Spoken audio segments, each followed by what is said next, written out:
महाराजा विक्रमादित्य के सिंहासन को गड्ढे में क्यों गड़वा दिया गया? सम्राट विक्रमादित्य का नाम विक्रमसेन था। महाराज विक्रमादित्य उज्जैन के राजा थे, जो अपने न्याय, वीरता, पराक्रम, शौर्य, ज्ञान तथा उद्यमशीलता के लिए प्रसिद्ध थे। कलिकाल के 3000 वर्ष बीत जाने के पश्चात 101 BC विक्रमादित्य का जन्म हुआ था। विक्रमादित्य के पिता का नाम गर्दभीला गंधर्वसेन था। सम्राट विक्रमादित्य की बहन का नाम मैनावती था तथा उनके भाई भर्तृहरि महाराज थे। सम्राट विक्रमादित्य की मां का नाम सौम्यदर्शना था। महाराज विक्रमादित्य की 5 पत्नियां भी थीं, जिनका नाम मलावती, मदनलेखा, पद्मिनी, चेल और चिल्ल महादेवी था। महाराज के 2 पुत्र विक्रमचरित और विनयपाल थे तथा उनकी 2 पुत्रियां विधोत्तमा, प्रियगुंजरी तथा वसुंधरा थी। सम्राट विक्रमादित्य के एक भांजा था जिसका नाम गोपीचंद था तथा उनके प्रमुख मित्रों में भट्टमात्र का नाम आता है। महाराज विक्रमादित्य के राज में राजपुरोहित त्रिविक्रम तथा वसुमित्र थे तथा उनके सेनापति विक्रम, शक्ति तथा चंद्र थे। महाराज विक्रमादित्य ने शकों को परास्त किया था। उन्होंने अपनी जीत के साथ ही हिंदू विक्रम संवत की शुरुआत की थी तथा 9 रत्नों की शुरुआत भी महाराज विक्रमादित्य द्वारा ही की गई, जिसको तुर्क राजा अकबर ने भी अपनाया था। सम्राट विक्रमादित्य अत्यंत ही पराक्रमी राजा थे। उनके सामने खड़े होने का साहस किसी में भी नहीं था। तो आइए जानते हैं कि सम्राट विक्रमादित्य की मृत्यु कैसे हुई थी। सम्राट विक्रमादित्य की मृत्यु के बारे में 31वीं पुतली कौशल्या ने बताया। जब सम्राट विक्रमादित्य वृद्धावस्था में आ गए थे तो उन्होंने अपने योग बल से यह जान लिया था कि उनका अंतिम समय अब निकट है। महाराज विक्रमादित्य राजकार्य तथा धर्म में स्वयं को लगाए रखते थे और उन्होंने वन में साधना के लिए एक कुटिया बनाई थी। एक दिन उन्होंने देखा कि कुटिया में सामने वाले पहाड़ से प्रकाश आ रहा है। इस प्रकाश के बीच उनको एक सुंदर महल दिखाई दिया।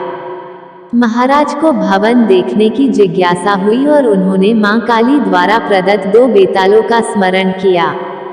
उनके आदेश पर दोनों बेताल उनको पहाड़ी पर ले आए तथा उन्होंने कहा कि हम इससे आगे नहीं जा सकते। कारण पूछने पर उन्होंने बताया कि एक योगी महात्मा ने इस महल के चारों ओर तंत्र शक्ति का घेरा बनाया हुआ है और इस भवन में उनका निवास है तथा इस भवन में वही प्रवेश कर सकता है जिसका पुण्य उन योगी से अधिक हो। वास्तविकता जानने के पश्चात सम्राट विक्रमादित्य ने महल की तरफ अपने कदम बढ़ा दिए। वह जानना चाहते थे कि उनका पुण्य उन योगी से अधिक है या नहीं। चलते चलते वो उस भवन के प्रवेश द्वार तक आ गए तथा एकाएक उनके पास एक अग्निपिंड आया और वहां पर स्थिर हो गया तथा महल के अंदर से एक आज्ञा भरा स्वर आया।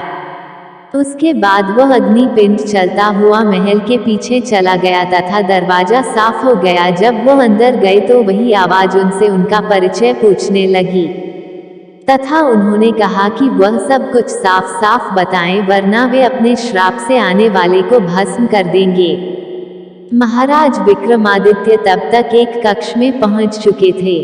उनको देखकर वहां एक योगी खड़े हुए। जब महाराज विक्रमादित्य ने बताया कि वे उज्जैन के महाराज विक्रमादित्य है तो योगी ने कहा कि वे स्वयं को भाग्यशाली समझते हैं। उनको आशा नहीं थी कि विक्रमादित्य के दर्शन होंगे। योगी ने उनका बहुत आदर सत्कार किया तथा महाराज विक्रमादित्य से कुछ मांगने को कहा। तब महाराज विक्रमादित्य ने तमाम सुख सुविधाओं से सहित यह भवन मांगा। वे योगी खुशी खुशी यह भवन महाराज विक्रमादित्य को सौंपकर उसी वन में कहीं चले गए। काफी दूर चलने के पश्चात उन योगी को उनके गुरु मिले।